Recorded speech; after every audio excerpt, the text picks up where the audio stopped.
Hi friends, welcome to Lakshmi வயல் channel. நாங்கள் 30 பேர் சேர்ந்து ஒரு ட்ரிப்புக்கு போயிருந்தாங்க. அப்போ காலையில் பிரேக்ஃபாஸ்ட்டுக்கு எங்கள் பாட்டி சொல்லி கொடுத்தா இந்த தக்காளி உருளைக்கிழங்கு குழம்பு தாங்க செஞ்சு எடுத்துகிட்டு போயிருந்தோம்.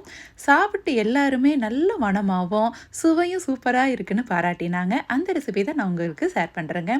இப்போ இதோட அளவு பார்த்திங்கன்னா 30 பேர்த்துக்கு உண்டானதுங்க. இப்போ கடாயில் ஆயில் வச்சு 4-5 பட்டை சேர்த்துக்கலாங்க. 2 டேபிள் ஸ்பூன் பச்சைப்பயிறு, 2 டேபிள் ஸ்பூன் கடலைப்பருப்பு, 1 டேபிள் ஸ்பூன் சோம்பு சேர்த்துக்கலாங்க. இந்த பச்சைப்பயிறு கடலைப்பருப்பில் நல்லா பொரிஞ்சு வரணுங்க. இது பொரியும் போது உங்கள் வீடே நல்ல மணமாக இருக்குங்க. இப்போ 1 கப் அளவுக்கு பூண்டு, 4-5 இஞ்சிங்க, வரமிளகா ஒரு 4 சேர்த்துக்கலாங்க. இதை நல்லா கலரி விட்டுறலாம். கொஞ்சமாக கருவேப்பிலை சேர்த்துக்கலாங்க. இப்போ 3/4 கிலோ அளவுக்கு நான் வெங்காயம் எடுத்துருக்கிறேங்க. பாதி சின்ன வெங்காயம், பாதி பெரிய வெங்காயம் கலந்து சேர்த்துருக்குறேங்க. இப்போ வெங்காயம் சேர்த்துட்டு நல்லா கலரி விட்டுறலாங்க.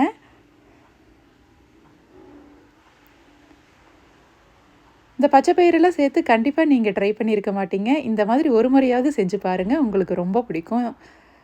இப்போது 2 டீஸ்பூன் அளவுக்கு மஞ்சள்தூள் சேர்த்துக்கலாங்க.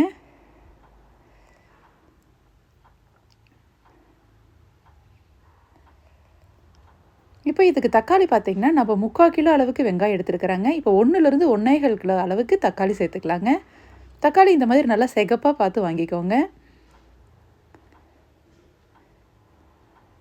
இப்போ இதுக்கு பொட்டுக்கடலை பார்த்திங்கன்னா ஒரு 50 கிராம் சேர்த்துக்கலாங்க.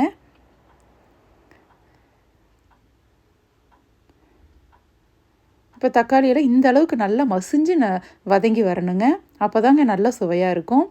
இப்போ இதுக்கு பார்த்திங்கன்னா 4 டேபிள் ஸ்பூன் கொத்தமல்லி தூளும் 1 டேபிள் ஸ்பூனு கறி மசால் தூளும் சேர்த்துருக்குறேங்க.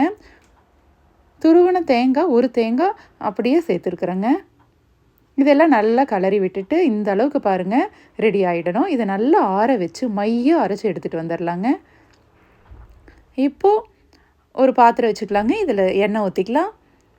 கடுகு, உளுத்தம்பருப்பு, கடலைப்பருப்பு தாளிச்சுக்கலாங்க. கொஞ்சமாக கருவேப்பிலை சேர்த்துக்கலாம். இப்போ அரிஞ்சு வச்ச வெங்காயம் சேர்த்துக்கலாங்க. நான் பெரிய வெங்காயம் ஒரு 5 வெங்காயம் சேர்த்துருக்குறேங்க.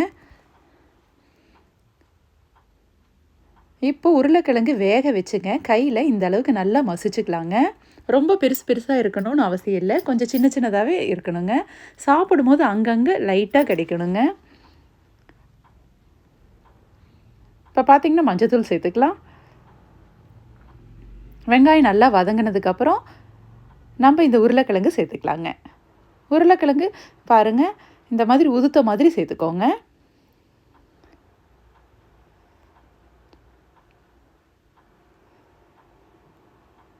இப்போ இந்த குழம்புக்கு தேவையான அளவு மிளகாத்தூள் சேர்த்துக்கலாங்க. நான் ஒரு 4 டேபிள் ஸ்பூன் அளவுக்கு மிளகாத்தூள் சேர்த்துருக்குறேங்க. உங்களுக்கு காரத்தை பொறுத்து சேர்த்துக்கோங்க. இப்போ அரைச்சி வச்சுருக்கிற விழுது பாருங்கள் இந்த அளவுக்கு மையாக அரைச்சிருக்கணுங்க. இப்போ அதை குழம்புல சேர்த்துக்கலாங்க. தேவையான அளவு தண்ணி சேர்த்துக்கலாங்க. இப்போ உப்பு சேர்த்துக்கலாங்க. இப்போ மூடி போட்டு சிம்மில் வச்சிடலாங்க. நல்லா ஒரு 15 நிமிஷம் ஆயிடுச்சுங்க. குழம்பு நல்லா கொதித்து ஊற்றின எண்ணெய்லாம் ஓரெல்லாம் வந்திருக்குங்க. அந்த குழம்புக்கு எண்ணெய் கூட ரொம்ப தேவையில்லைங்க. இப்போ நீங்களே பார்த்துருப்பீங்க எவ்வளோ கம்மியாக ஊற்றிருக்கோன்னு. பாருங்கள் சுவையான குழம்பு ரெடி ஆகிடுச்சுங்க. கண்டிப்பாக நீங்களும் ட்ரை பண்ணி பாருங்கள். நம்ம சேனலுக்கு சப்ஸ்கிரைப் பண்ணிக்கோங்க. தேங்க்ஸ் ஃபார் வாட்சிங்.